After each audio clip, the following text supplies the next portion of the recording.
the chemistry in everyday life. It is the class 10th topic. Do you think your life without chemistry?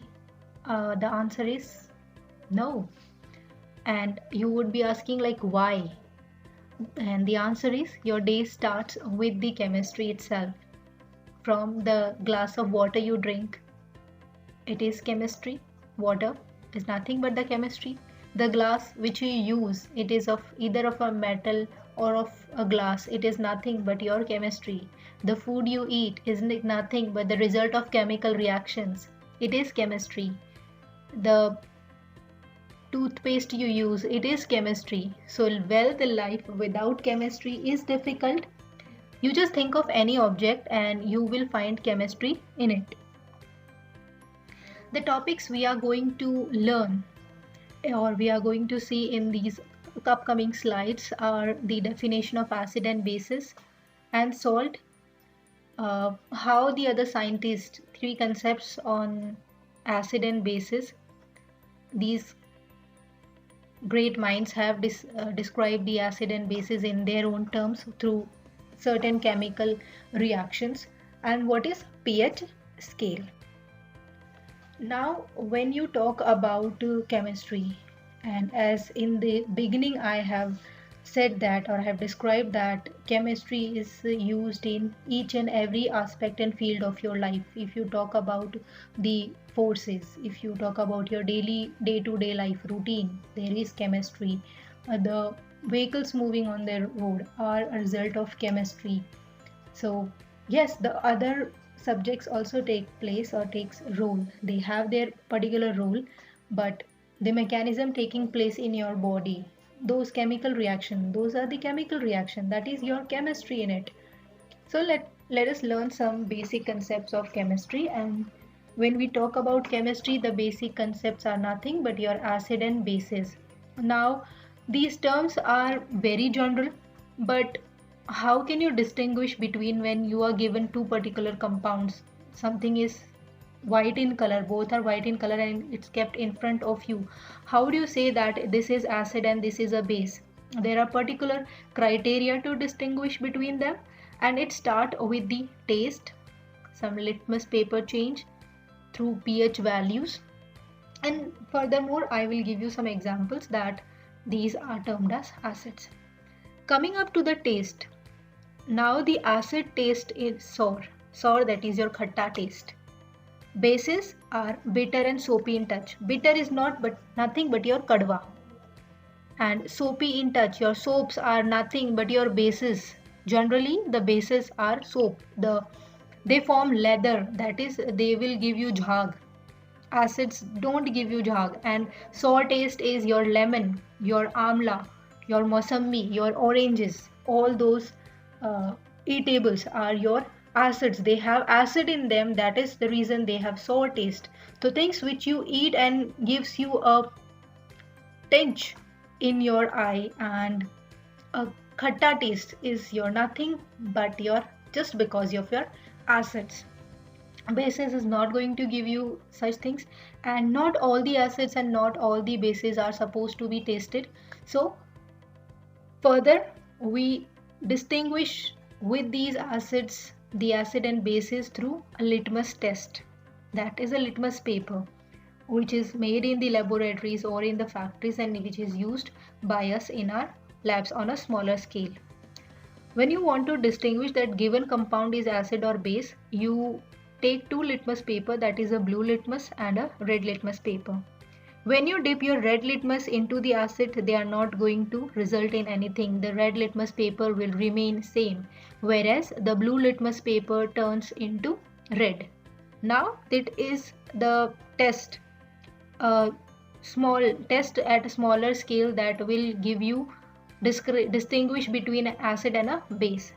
Coming up to the next, bases is going to react in a different manner. They are going to react with red litmus and will give you blue color. Coming up to for further more higher test, that what is acid or a base given water solution is with or is of acid or a base, you can test with the pH value also. if the pH value of the acid is of the given compound is less than 7, it is termed as acid, and when it is higher than or greater than 7, it is termed as the bases. Example of acids and bases is acid is acetic acid, your vinegar, your tamarind, that is your imli, also contains a tartaric acid. HCl, your hydrochloric acid, which is also generated in the stomach. Next is bases, your sodium hydroxide, ammonium hydroxide are all the results of the bases. So now the key points you need to remember and you need to keep in your mind is that when the acid and bases reacts, they form a neutral compound, and the neutral compound formed is the salt. The reaction is termed as neutralization reaction. Now the resultant which is formed, that is your salt, it is going to be highly stable and it's not going to further react with any other compound. So consequently, the melting and boiling point is going to be high. And also it is stable, but it is going to be soluble in water. It can be dissociated also when you boil. See, we have seen our NaCl will dissolve in the water and it completely dissolves. So it is actually water soluble. It is water soluble, though it is going to have the high and melting and boiling points. And the reason is, when as a compound, when it is in solid form, the salt is not going to melt by its own. You need to apply some or the other external energy to dissociate into different molecules. Okay, now next is, we have also seen on the bottles kept in the laboratories that there is mentioned it is a dilute acid. This is concentrated acid. Why we call them dilute and concentrated? The reason is, the quantity of water when it is higher in the acid and bases, they are termed as dilute, whereas when the quantity of water is less, it is termed as concentrated acid. Now to me, you are going to answer the breakdown of base. Now coming up to Bronsted and Lowry concept. What Bronsted and Lowry concept is, how it is different from the, see, all the concepts we are learning in this class or in this particular video, these are very simple and they are very kind of similar to each other. So you might get confused or you might write the definitions from here and there. Just be focused when you are learning all these concepts. So let's talk about Bronsted-Lowry concept. He said that acids are nothing but the proton donors. That is what we have learned, that your H plus ion. H plus is nothing but your positive ion. It is your proton. So they put in the same theory, but in their different words, in their own words. They described each and everything in a different manner.